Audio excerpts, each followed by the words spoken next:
جب شب قدر کی رات آتی ہے تو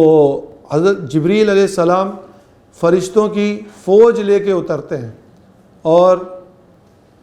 ان کے ہاتھ میں ایک جھنڈا ہوتا ہے اور یہ جھنڈا کعبۃ المعظمہ پر وہ نصب کرتے ہیں اور وہ فرشتوں کو حکم دیتے ہیں کہ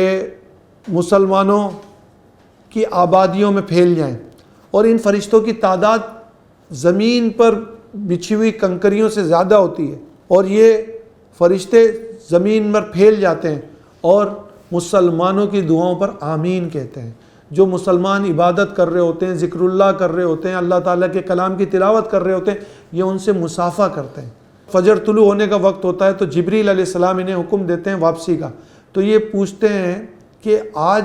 کی رات اللہ عز و جل نے امت محمدیہ صلی اللہ تعالیٰ علیہ وسلم کے ساتھ کیا معاملہ فرمایا؟ تو جبریل امین علیہ السلام فرماتے ہیں کہ اللہ تعالیٰ نے سب کو بخش دیا سوائے 4 لوگوں کے، ایک شراب کا عادی،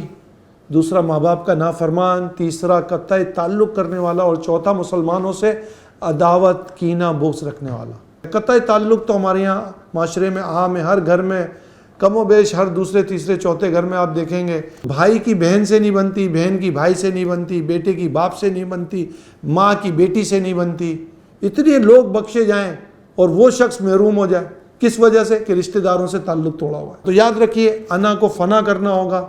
اللہ تعالیٰ کی رضا حاصل کرنے کے لیے۔ تو بہرحال لیلۃ القدر کی رات برکت ہی برکت، خیر ہی خیر، بھلائی والی رات ہے۔ پیارے آقا صلی اللہ تعالیٰ علیہ وسلم کا فرمان ہے کہ یہ بھلائی والی رات ہے اور اس میں ہر حکمت والا کام بانٹ دیا جاتا ہے، رزق کی تقسیم ہوتی ہے،